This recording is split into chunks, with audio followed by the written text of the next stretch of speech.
Hello students, आज हम लोग equilibrium of a rigid body के बारे में पढ़ेंगे और समझेंगे कि अगर कोई रिजिड बॉडी हमारे पास में है। रिजिड बॉडी का मतलब ऐसा कि जिसकी कोई भी पार्टिकल जो है वो सिंगली मूव नहीं होगा। अगर होगा तो पूरा पूरा सिस्टम होगा, ठीक है, नहीं तो नहीं होगा। और ऐसे सिस्टम में अगर हम कोई फोर्स लगाएं, एक्सटर्नली फोर्स लगाएं, तो कब वो इक्विलिब्रियम कंडीशन में रहेगा और कब वो ट्रांसलेशनल मोशन में रहेगा। मतलब कि पूरे के पूरे पार्टिकल्स जो हैं वो एक सिंगल वेलोसिटी पे ट्रैवल करेंगे या फिर वो कब प्योरली रोटेशनल मोशन में आ जाए। इसका मतलब ये है कि सारे के सारे पार्टिकल एक एक्सेस पे रोटेट होंगे, ठीक है, ऐसा भी हो सकता है। तो ऐसी जितने भी सिस्टम है उसे इक्विलिब्रियम कंडीशन में कब बोला जाएगा। अब ये तो आपको समझ में आ रहा होगा क्योंकि हम लोग रिजिड बॉडी काफी दिनों से पढ़ रहे हैं कि रिजिड बॉडी क्या होता है। ठीक है, ऐसी बॉडी जिसपे फोर्स लगाया जाए तो वो रोटेशन में भी आ सकता है और आपका जो बॉडी है वो ट्रांसलेटरी मोशन में भी आ सकता है। अब उसे इक्विलिब्रियम कंडीशन में कैसे लेके आया जाए और इक्विलिब्रियम कंडीशन का मतलब उस पर्टिकुलर रिजिड बॉडी पे क्या होता है, ठीक है, इसके बारे में हमको पढ़ना है। और पढ़ना है हमको moment sorry principle of moment के बारे में भी हमको पढ़ना है कि अगर कोई सिस्टम है जो इक्विलिब्रियम कंडीशन में है तो उसे मोमेंट कैसे लेके आया जाए, मतलब कब मोमेंट आएगा, इसके बारे में भी हमको समझना है। चलिए स्टार्ट करते हैं अपने इस वीडियो को। ठीक है, तो आज का हमारा टॉपिक है equilibrium of a rigid body. तो equilibrium of a rigid body का मतलब क्या होता है कि कोई सिस्टम जो है वो इक्विलिब्रियम कंडीशन पे है। अब कोई बॉडी जब मोशन में आता है तो क्या क्या चीजें रहती है उसमें। तो अगर कोई बॉडी मोशन में आएगा तो इसका मतलब है कि उसका लीनियर मोमेंटम रहेगा, समथिंग कुछ रहेगा अगर बॉडी मोशन में है तो। बट अगर बॉडी जो है, रिजिड बॉडी जो है, वो अगर इक्विलिब्रियम कंडीशन में है, इसका मतलब यह है कि इसका लीनियर मोमेंटम में जो चेंज है वो नहीं आएगा। तो इसका मतलब क्या है कि लीनियर मोमेंटम क्या हो जाएगा, जीरो हो जाएगा। ठीक है, अब जब लीनियर मोमेंटम जीरो हो जाता है तो इस पर्टिकुलर पॉइंट पे ट्रांसलेशनल मोशन जो होता है वो क्या हो जाएगा, ट्रांसलेशनल मोशन को हम बोलेंगे इक्विलिब्रियम ट्रांसलेशनल मोशन। ठीक है, अब इस पॉइंट पे क्या होता है, इस पॉइंट पे कि लीनियर मोमेंटम जो है वो जीरो हो जा रहा है, मतलब उसमें कोई भी मूवमेंट नहीं आ रहा है। अब due to the Newton's second law, Newton second law क्या बोलता है, force equal to mass into acceleration, यही होता है। ठीक है, linear momentum change in momentum. ठीक है, चेंज इन मोमेंटम क्या होता है, देखिए इसी को बोलते हैं del P upon del T. Del P क्या होता है हमारा, डेल पी होता है हमारा मास और velocity, change in velocity. Del P मतलब मास तो चेंज होने वाला नहीं है, अपॉन डी टी। तो del V upon D T मतलब मास को अगर लेंगे, मास को कांस्टेंट ले लीजिएगा, एक्सेलरेशन तो D V upon D T is acceleration, यही होता है। ठीक है, तो डेल वी क्या हो जाएगा इस पर्टिकुलर पॉइंट पे, अगर लीनियर मोमेंटम में कोई चेंज नहीं आ रहा है तो इसकी जो वैल्यू है, अगर इसमें चेंज नहीं आया है तो del P upon D T क्या हो जाता है, जीरो हो जाता है। अगर ये जीरो होता है तो M del V upon D T क्या हो जाएगा, जीरो। मास पे तो कोई चेंज आ नहीं रहा है तो इसका मतलब है कि डेल वी क्या हो जाएगा यहाँ पास में, जीरो। मतलब चेंज इन द वेलोसिटी क्या हो जाएगा, जीरो। अगर कोई सिस्टम का वेलोसिटी में चेंज नहीं आ रहा है तो उसका लीनियर मोमेंटम क्या हो जाता है, जीरो। तो ऐसे जितने भी सिस्टम हैं वो सब के सब ट्रांसलेटरी मोशन में आते हैं और उसको हम लोग इक्विलिब्रियम ट्रांसलेटरी मोशन बोलते हैं। ठीक है, बहुत ही सिंपल सा है ये पॉइंट। अभी देखिए इस जीरो का मतलब ये है कि अगर कोई सिस्टम जो है वो रेस्ट पोजीशन पे है तब डेल वी जो है वो जीरो होगा, चेंज इन वेलोसिटी। ठीक है, अभी देखिए चेंज इन वेलोसिटी में रेस्ट पोजीशन पे भी जीरो। अगर कोई बॉडी मोशन में है, मान लीजिए कोई बॉडी अगर मोशन में है, ठीक है, तो क्या होगा, तो उस पर्टिकुलर पॉइंट पे भी जो वेलोसिटी है, वेलोसिटी के चेंज में, मान लीजिए कि यहां पास में एक सिस्टम है जो कि मोशन में है, बट ये मान लीजिए कि ये पॉइंट A1 ले लीजिए, इसको A2 ले लीजिए, ठीक है, और V1 और इस टाइम पे V2 पोजीशन पे ये है। अब ये बॉडी मोशन में है, कौन सी मोशन में है? ये बॉडी यूनिफॉर्म मोशन में है, ठीक है। अब यूनिफॉर्म मोशन में है, मैंने बोला change in velocity equal to 0। तो देखिए V2 और V1 अगर बॉडी यूनिफॉर्म मोशन में है, इसका मतलब V1 और V2 दोनों के दोनों बराबर होगा, कोई चेंज नहीं आया। इसका मतलब यह है कि V2 minus V1 equal to 0 होगा। तो V2 माइनस V1 क्या होता है? Del V equal to 0। तो बॉडी अगर मोशन में है तब भी ये चीज वर्क करेगा, बॉडी अगर रेस्ट में है तब भी ये वर्क करेगा। तो ऐसे जितने भी सिस्टम हैं इस पे क्या बोलेंगे हम लोग? इसको लीनियर मोमेंटम इज 0 और सिस्टम जो है वो इक्विलिब्रियम ट्रांसलेशन मोशन में है। अब देखिए वेलोसिटी, चेंज इन वेलोसिटी 0 हो गया तो एक्सेलरेट होगा क्या सिस्टम? बॉडी एक्सेलरेट तो नहीं होगा, ठीक है। तो अगर बॉडी एक्सेलरेशन जो है वो 0 हो जाए, मास इनटू एक्सेलरेशन, ठीक है, तो अगर एक्सेलरेशन 0 हो जाए तो फोर्स के साथ में क्या होने वाला है? तो फोर्स भी क्या हो जाएगा? 0, ठीक है। बहुत सिंपल सा है, मतलब कि अगर हमारे पास में ये रिजिड बॉडी है तो इस रिजिड बॉडी पे जो फोर्स लग रहा है, एक चीज का ध्यान रखिएगा, मैं जो फोर्स की बात कर रहा हूं वो एक्सटर्नल फोर्स की बात कर रहा हूं, ठीक है, इंटरनल फोर्स की नहीं। इंटरनल फोर्स जो है, बिकॉज कि ये एक रिजिड बॉडी है, इसका इंटरनल फोर्स तो पहले से ही 0 है, तो इंटरनल फोर्स जो है वो 0 है, ठीक है। अभी हम लोग जो मोशन में आ रहा है बॉडी या रिजिड बॉडी जो बोल रहे हैं हम, ये due to the external force के कारण आ रहा था, ठीक है। अब इसका लीनियर मोमेंटम 0 हो गया, सिस्टम को हम इक्विलिब्रियम ट्रांसलेशन मोशन में लेके आना चाहते हैं, जिसके कारण वेलोसिटी, जो चेंज इन वेलोसिटी है वो 0 हो गया है, ठीक है। अब इसको आप ऐसे बता सकते हैं, न्यूटन का first law, body is rest मतलब कि वो remain in rest, body in motion मतलब कि वो रिमेन इन मोशन में रहेगा। इसका मतलब क्या होता है? इसका मतलब है कि external force is not applying, समझ रहे हैं? तो अगर एक्सटर्नल फोर्स इस पर नहीं लग रहा है, तो एक्सटर्नल फोर्स नहीं लग रहा है तो एक्सटर्नल फोर्स क्या हो जाएगा यहां पास में?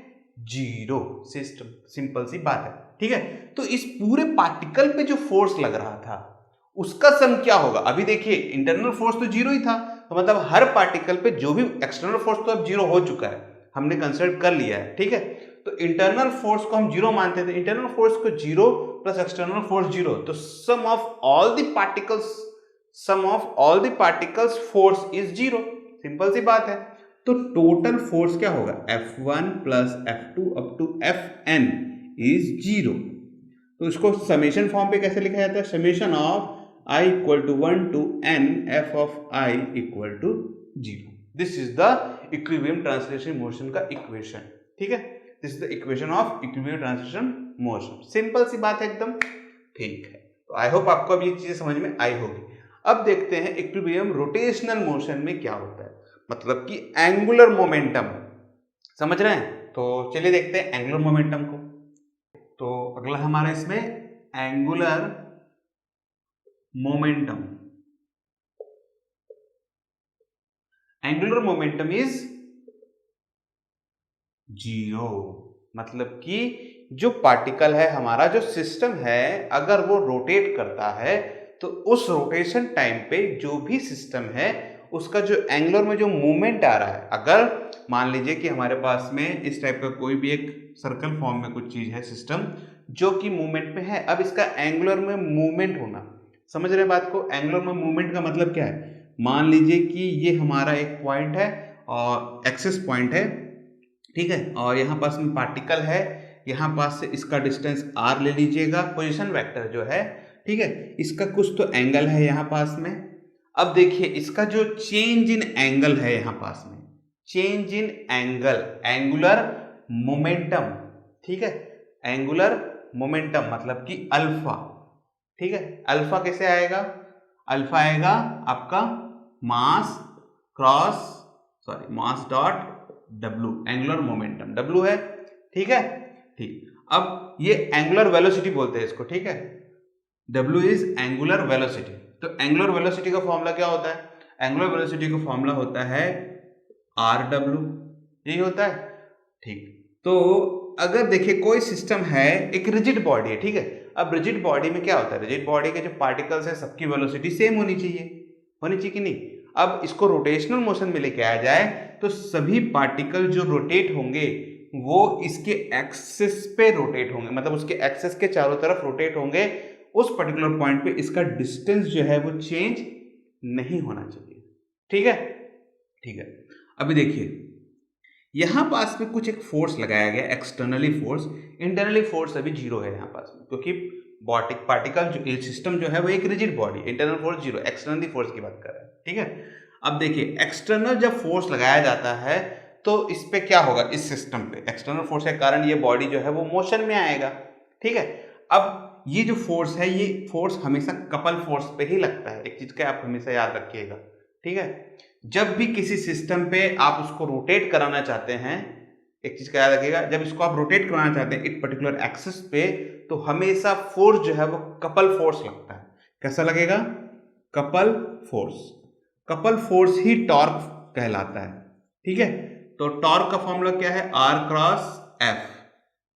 ठीक है, अब देखिए यहां पास में जो फोर्स लग रहा है और यहां पास में जो फोर्स लग रहा है वो फोर्स सेम है, इसका फॉर्मूला मैं आपको पहले भी बता चुका हूं। ठीक है, तो इस सिस्टम का जो टॉर्क है वो क्या होना चाहिए, इस सिस्टम का जो टॉर्क है वो क्या आएगा, जीरो आएगा। ऐसा क्यों आएगा जीरो, तो देखिए बहुत सिंपल सा, ये एफ है, फोर्स क्या होता है, मास इनटू एक्सेलरेशन। एक्सेलरेशन कौन सा यहां पास में है, एंगुलर एक्सेलरेशन। एंगुलर एक्सेलरेशन किस पे डिपेंडेंट है, आपका mw, mass into angular velocity. ठीक है, अब एंगुलर वेलोसिटी किस पे डिपेंडेंट है, लीनियर वेलोसिटी पे डिपेंडेंट है। यहां पास में देखिए r इंटू डब्ल्यू, आर तो कांस्टेंट है, हर पार्टिकल के लिए कांस्टेंट रहेगा। अब आया ओमेगा, ओमेगा किस पे डिपेंडेंट है, वेलोसिटी पे। अब सारे पार्टिकल के वेलोसिटी को अगर मैं सेम मान लेता हूं, देखिए घूमेगा जब, ठीक है, तो पूरा सिस्टम एंगुलर एक्सेलरेशन के साथ में क्या होने वाला है, एंगुलर एक्सेलरेशन जीरो हो जाएगा। अब एंगुलर एक्सेलरेशन जीरो हो जाएगा तो एंगुलर मोमेंटम के साथ में क्या होने वाला है, तो एंगुलर मोमेंटम क्या हो जाएगा, जीरो। ठीक है, एंगुलर मोमेंटम अगर जीरो हो गया तो इस पे जो कपल ऑफ फोर्स लग रहा था वो क्या हो जाएगा, जीरो। तो फोर्स अगर जीरो हो गया, ठीक है, एक चीज का याद रखिएगा, फोर्स जीरो का मतलब ये है कि ये जो सिस्टम है इस पे फोर्स जो लग रहा है एक्सटर्नली, हम जो कपल फोर्स लगा रहे हैं, ये फोर्स दोनों बराबर होने के कारण ये जो रोटेशन होगा, ठीक है, ये एक यूनिफॉर्म सर्कुलर मोशन में रहेगा। यूनिफॉर्म सर्कुलर मोशन का मतलब ये है कि इसकी जो वेलोसिटी है या तो वो जीरो होगी या चेंज इन वेलोसिटी को आप समझिएगा, जो चेंज इन वेलोसिटी है, चेंज इन वेलोसिटी जो है वो क्या रहेगा, जीरो। ठीक है, मतलब कि एंगुलर वेलोसिटी को अगर आप लेंगे तो एंगुलर वेलोसिटी का फॉर्मूला क्या होता है, डेल फाइव डॉट आर, यही होगा। ठीक है, तो मतलब डेल फाइव मतलब ये change in angle dot are is angular velocity. ठीक है, तो ये जो एंगल में चेंज आ रहा है हर पॉइंट पे, इस पॉइंट पे यहां था, इस पॉइंट पे यहां था, इस पॉइंट पे यहां था, ये जब मैं मोशन में आ रहा है, यूनिफॉर्म सर्कुलर मोशन में आ रहा है तब की बात कर रहा हूं। ठीक है, रेस्ट पे तो इस पे कुछ चेंज आने वाला नहीं है, तो वो तो जीरो है। पर अगर सिस्टम एक सर्कुलर मोशन रोटेट हो रहा है तो उसे इक्विलिब्रियम कंडीशन में कब बोलेंगे, देखिए डेल फाई यहां पास पे जितना एंगल बन रहा था अगले समय पे, अगले टाइम पे, ठीक है, नेक्स्ट टाइम पे जो वैल्यू आएगा, यहां से यहां तक का जो वैल्यू आएगा, इसके बीच का जो एंगल रहेगा डेल फाई वो भी सेम आने वाला है जितना कि प्रीवियस वाले पे था। ठीक है, तो जितना पिछले वाले पे था, sorry del phi, my mistake, it is not, it is R नहीं होगा यहाँ पास में, यहाँ पास में del phi by D T होगा। ठीक है, डिस्टेंस के साथ इसको नहीं लेना है, माई मिस्टेक। तो ओमेगा जो है वो del phi by D T होता है, मतलब जो एंगल पे चेंज आ रहा है with respect to the time, small time interval पे जो चेंज आ रहा है, इसके डेल फाइव पे जो चेंज है वो कांस्टेंट रहने वाला है। कांस्टेंट रहने वाला है मतलब कि डेल फाइव जो है वो क्या निकल के आएगा, कांस्टेंट। कांस्टेंट का मतलब हो गया कि जो सिस्टम है वो यूनिफॉर्म सर्कुलर मोशन पे घूम रहा है। ठीक है, तो ऐसे जितने भी सिस्टम हैं वो सब के सब क्या कहलाते हैं, रोटेशनल इक्विलिब्रियम मोशन।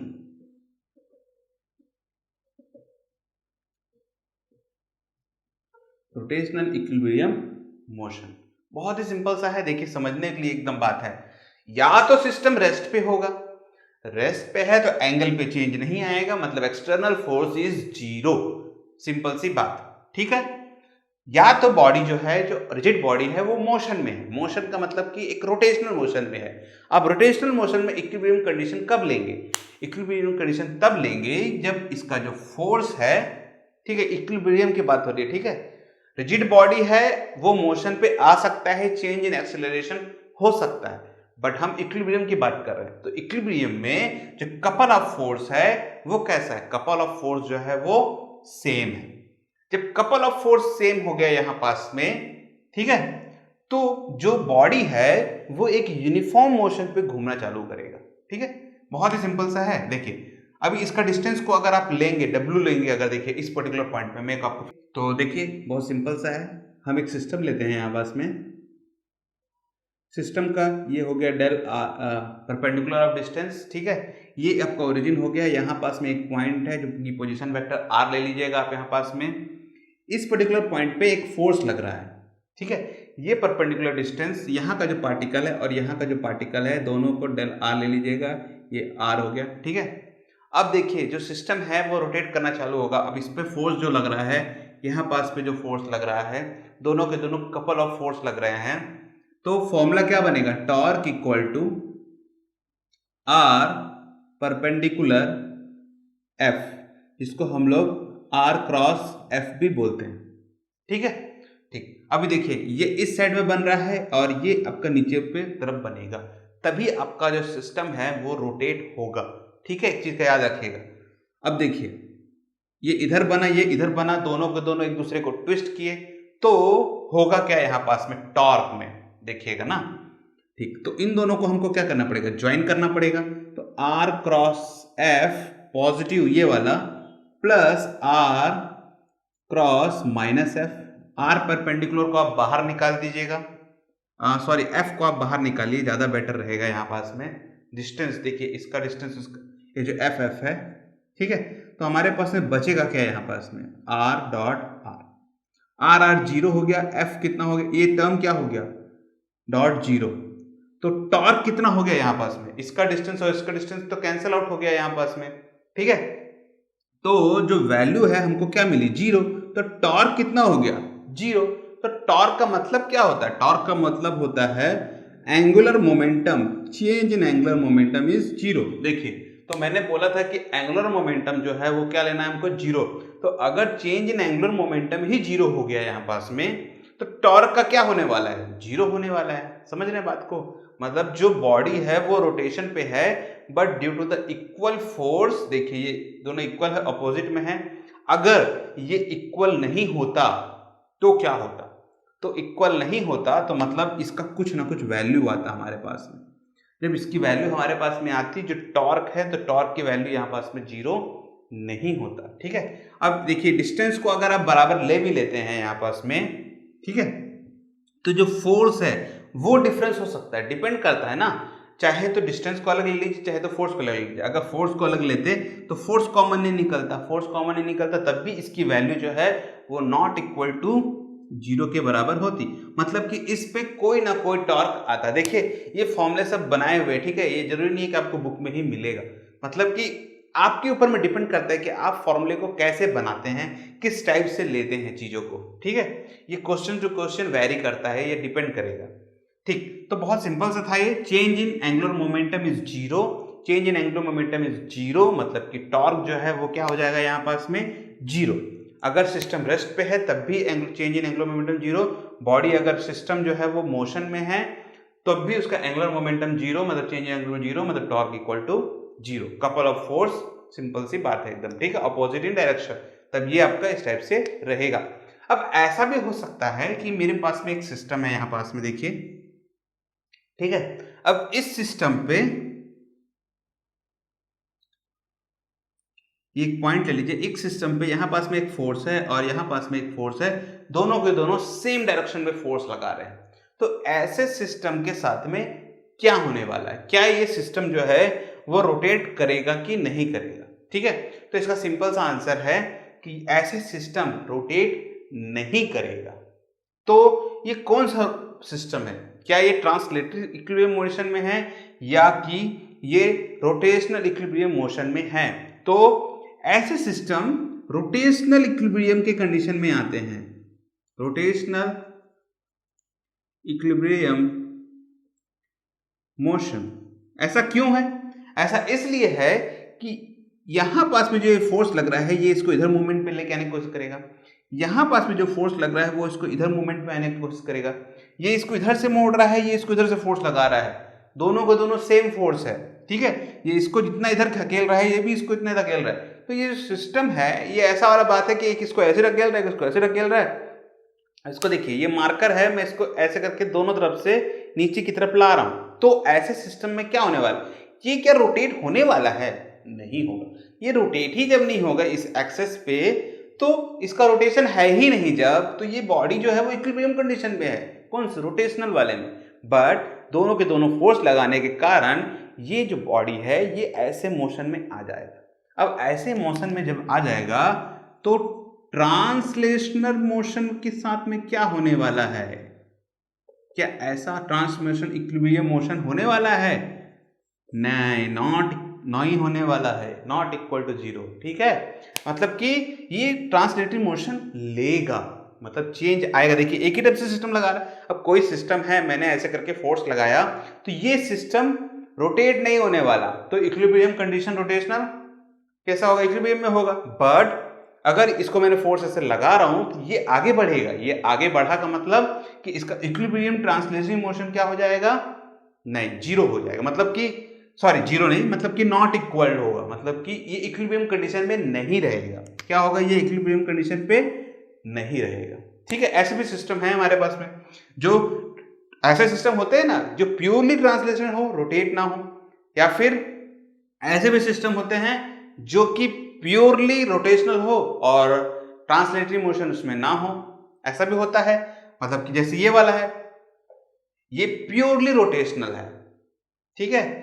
अभी कोई बॉडी पे अगर मैं फोर्स लगा रहा हूं और वो मोशन पे चल रहा है तो वो प्योरली ट्रांसलेशन है, रोटेशन नहीं है। ऐसे भी सिस्टम है जो कि आपका ट्रांसलेटरी मोशन को भी लेते हैं और रोटेशनल मोशन को लेते हैं, तो उसका भी एक इक्वेशन बनता है, उसको भी हम लोग अभी देखेंगे एक क्वेश्चन के थ्रू, ठीक है। अब देखिए एक आप में पॉइंट है, एक क्वेश्चन है आप में, टॉपिक ही समझ लीजिए, principle of movement. Principle of movement, तो प्रिंसिपल ऑफ मूवमेंट क्या बोलता है? प्रिंसिपल ऑफ मूवमेंट ये बोलता है कि आपका जो सिस्टम है ये कब आपका मूवमेंट लेगा, मतलब कि कब रोटेट होगा, ठीक है। तो ऐसे के लिए सिंपल सी बात है, आपको मैं एक छोटा सा डायग्राम में बताता हूं, तो जगह बना लेते हैं। देखिए अगर मेरे पास में एक सिस्टम है यहां पास में, ठीक है, इसको आप एक्सेस मान लीजिएगा, ओके, ठीक है। अब इस पे एक फोर्स लग रहा है, इस पे एक फोर्स लग रहा है, ये फोर्स इस साइड में ले लीजिएगा F, और इस फोर्स को नीचे ले लीजिएगा, इसका ये वाला पॉइंट और ये वाला पॉइंट R1 और R ले लीजिएगा, ठीक है। इसको R1 ले लीजिएगा, इसको R2 ले लीजिएगा, ठीक है, ठीक है। इसको आप F1 रख सकते हैं, F ही रहने दीजिए, ज्यादा बेटर है। अप वाले को पॉजिटिव लीजिएगा आप, और डाउन वाले को F को नेगेटिव ले लीजिएगा, ठीक है।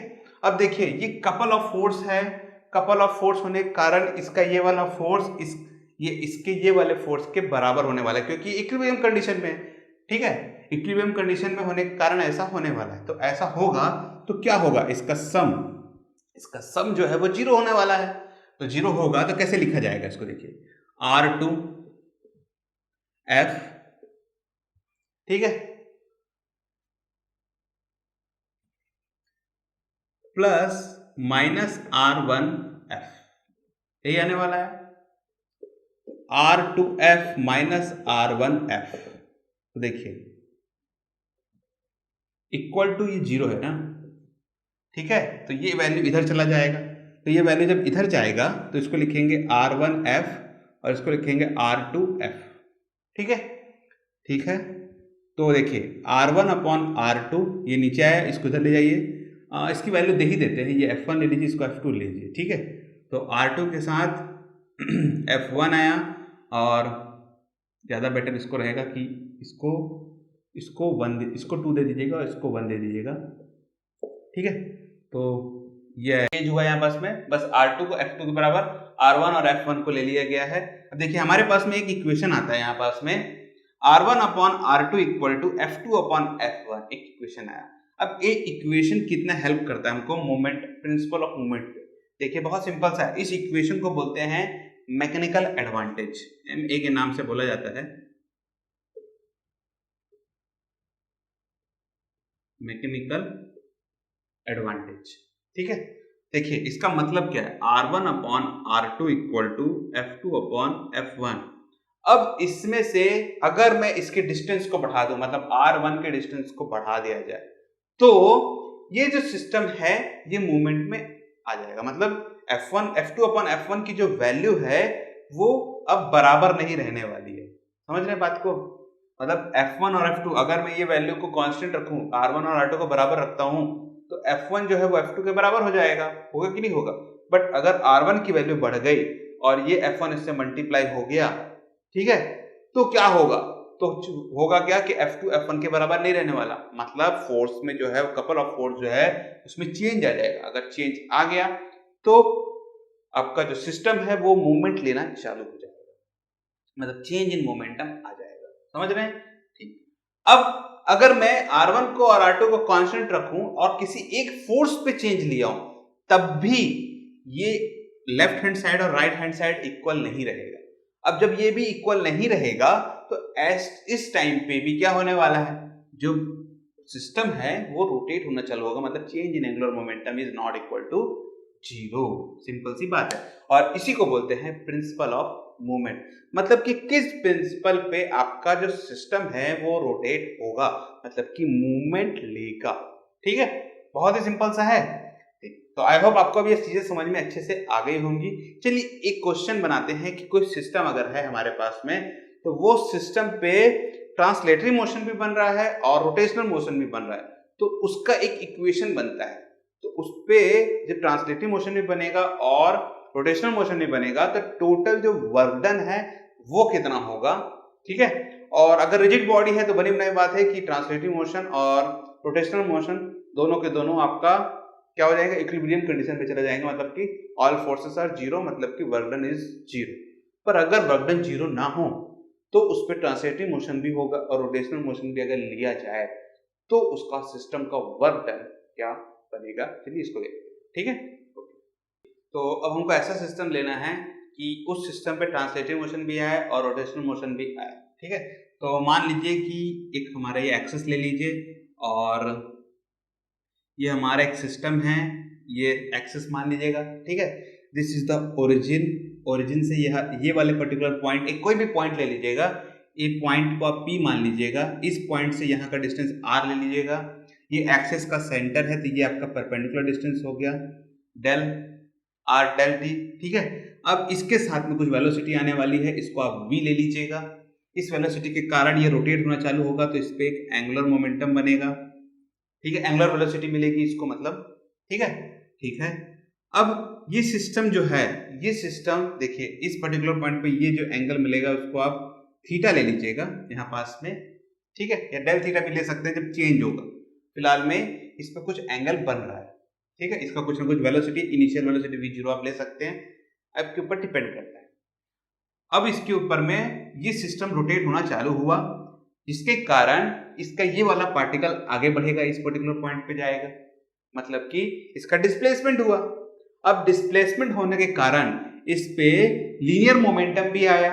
लीनियर मोमेंटम कैसे आया, ये पार्टिकल यहां से मूवमेंट लिया ना पहला, दूसरा चीज ये पार्टिकल यहां से यहां गया, इस एक्सेस पे रोटेट भी हुआ, तो इस पे एंगुलर मोमेंटम भी आया। मतलब linear momentum is not equal to zero और angular momentum is not equal to zero. Angular momentum is not equal to zero and linear momentum is not equal to zero. तो अब इसका equation कैसे बनाया जाएगा, देखिए तो इस पे हमको क्या करना है, वर्क डन पता करना है। तो कैसे पता करेंगे इसको वर्क डन, देखिए तो change in work done, small work done ले रहे हैं। स्मॉल वर्क डन का मतलब F dot del R, displacement यही होता है, फोर्स इनटू डिस्प्लेसमेंट। ठीक है, अब डेल R क्या निकल के आएगा हमारे पास में, इसको तो निकालना है सबसे पहले। ठीक है, फोर्स तो हम निकाल ही लेंगे। तो अब इसकी जो वैल्यू है अब ये इक्विलिब्रियम कंडीशन, अगर ये रिजिड बॉडी है और इक्विलिब्रियम कंडीशन में होता है तो फोर्स को जीरो हम ले सकते हैं, ठीक है। All forces sum equal to zero अगर रिजिड बॉडी है तो, अगर नहीं है तो दिस इज द इक्वेशन। अब देखिए ये डेल आर की वैल्यू हमको निकालना है, तो डेल आर की वैल्यू के लिए हमको लीनियर मोमेंटम निकालना पड़ेगा, एंगुलर मोमेंटम निकालना पड़ेगा, लीनियर वेलोसिटी निकालनी पड़ेगी, इन सभी चीजों को हमको निकालना पड़ेगा। देखिए एक एक करके चीजों को निकालते हैं, यहां से चालू करते हैं। सबसे पहले v वेलोसिटी, ठीक है। ये वेलोसिटी जो है इसको आप ले सकते हैं यहाँ पास में del R sorry perpendicular R dot W, ऐसा ले सकते हैं। इसको लिख सकते हैं आर क्रॉस डब्ल्यू, ऐसा ले सकते हैं ना, ले सकते हैं बिल्कुल, क्योंकि ये दूसरे के परपेंडिकुलर है तो ये क्रॉस में हम लोग ले सकते हैं, ठीक है। ये बनेगा v, ठीक है। अब देखिए, अब इसको मैं अगर डिस्प्लेसमेंट के फॉर्मूले की बात आती है यहाँ पास में, देखिए तो डेल आर कितना होता है, तो वेलोसिटी कितना होता है, देखिए change in velocity is equal to del R upon del T, यही होता है, ठीक है ना, यही होता है कि नहीं होता है, ठीक यही होता है। अब इसको देखिएगा, ध्यान से समझिएगा, ठीक है। तो अगर ऐसा है तो इसको मैं इससे मल्टीप्लाई करूं, ठीक है, सॉरी वेलोसिटी है तो v dot del T equal to del R आएगा यहाँ पास, यही आएगा, ठीक है। तो डेल आर हमको चाहिए यहाँ पास में, ये लीनियर के लिए, ठीक है। ये जो डेल आर है ये लीनियर प्लस एंगुलर दोनों का डिस्प्लेसमेंट को बता रहा है, ठीक है। अभी देखिए ये डेल आर इसके साथ में होगा, तो अगर मैं इसको v डॉट डेल टी से मल्टीप्लाई कर दूं तो यहाँ क्या आएगा, r cross w dot del T, यही आने वाला है, ठीक। तो इसको कैसे लिखूंगा,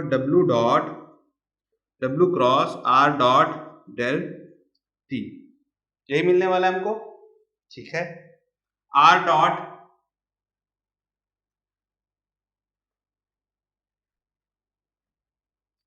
सॉरी इसको इस टाइप से ना लिखिए, लिख के इसको लिखेंगे w dot del T cross r, इसको ऐसे लिखिएगा, ठीक है, okay. w dot del T क्या होता है, देखिए मैंने आपको बताया था कि w इक्वल टू मतलब कि ओमेगा इक्वल टू, ठीक है, क्या निकल के आने वाला है, ये w का मतलब वर्क डन है, ठीक है। Omega equal to del phi by del T होता है, तो omega dot del T equal to क्या रहेगा, डेल फाई आने वाला है, ठीक है। तो ओमेगा डॉट डेल टी क्या निकल के आने वाला है, डेल फाई, ये निकल के आने वाला है क्रॉस आर, जो कि किसके बराबर रहेगा, v डॉट डेल टी के बराबर रहेगा, ये रहने वाला है। तो जो डिस्प्लेसमेंट है डेल आर वो किसके बराबर आएगा, डिस्प्लेसमेंट जो रहेगा वो किसके बराबर में रहने वाला है, v डॉट डेल टी पहला plus del phi cross R के बराबर रहेगा, यही रहेगा ना, ठीक है। v डॉट डेल टी को आप डेल एस ले सकते हैं और इसको आप क्या ले सकते हैं, del phi cross R, okay है, ठीक है। एक चीज का याद रखिएगा, अभी हमारे पास में नॉर्मल डिस्प्लेसमेंट मिल चुका है, ठीक है। अब इसको हम लोग को देखिए डेल फाई क्रॉस आर है, इसको हम लोग को टॉर्क में कन्वर्ट करना है, तो कैसे करेंगे, देखिए work done F dot del R, F और ये आएगा आपका डेल आर को लेंगे आप del S plus del phi cross R, ठीक है। तो ये आएगा force dot del S for translatory motion plus F del phi cross R, ठीक है। इसको जब आप इससे मल्टीप्लाई करेंगे तो F dot del S plus इसको इससे मल्टीप्लाई करेंगे तो F cross del R dot del phi निकल के आएगा हमारे पास में, देखिए F फोर्स और ये आपका हो गया R, ये फोर्स वेक्टर फॉर्म में रहेगा, ठीक है। F क्रॉस R क्या होता है, टॉर्क होता है, तो F dot del S plus torque, torque की आप डायरेक्शन जो भी वेक्टर फॉर्म में है ये, ठीक है, डॉट डेल फाई, यही निकल के आने वाला है कब, तो टॉर्क निकल के आ गया डेल फाई के साथ में, मतलब कितना डिस्प्लेसमेंट ले रहा है, और फोर्स निकल के आ गया, देखिए दोनों ही फोर्स है, ट्विस्टिंग फोर्स और नॉर्मल ट्रांसलेटरी फोर्स जो हमको बोलते हैं, ट्रांसलेटरी मोशन के जो फोर्स लगता है वो वाला force, del S displacement for linear, del phi for angular, ठीक है। और यही निकल के आएगा वर्क डन का फॉर्मूला, ठीक है। एक दो बार प्रैक्टिस करिए, जरूर बनेगा। टोटल वर्क डन कितना निकल के आने वाला है? Total work done summation of F of I dot del S I tends to 1 to n plus summation of I equal to 1 to n torque of I dot del phi. बस इतना सही तो है, एकदम सिंपल सा। तो इस तरीके से आप किसी भी सिस्टम पे निकाल सकते हैं चीजों को कि translatory motion plus rotational motion का जो फॉर्मूला है वो क्या बन के आने वाला है वर्क डन का, ये वाला।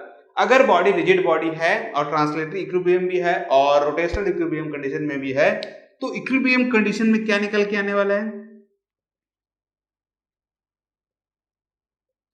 इक्विलिब्रियम कंडीशन,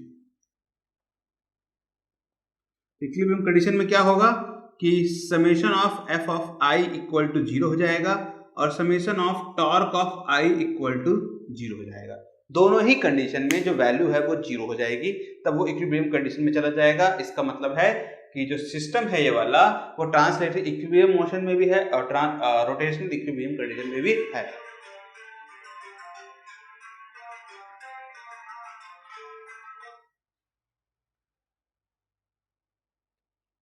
ठीक है, तो दोनों ही कंडीशन में ये रहेगा।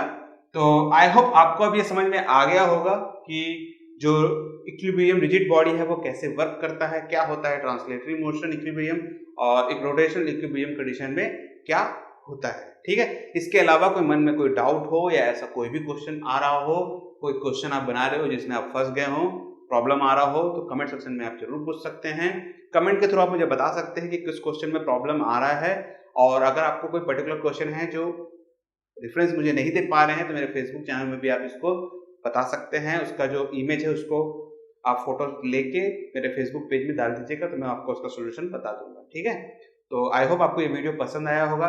तो अगर पसंद आया है तो इसे लाइक और शेयर जरूर कर दीजिएगा और हमारे चैनल को सब्सक्राइब करना बिल्कुल भी ना भूलें। Thank you for joining this video. आपका दिन शुभ रहे।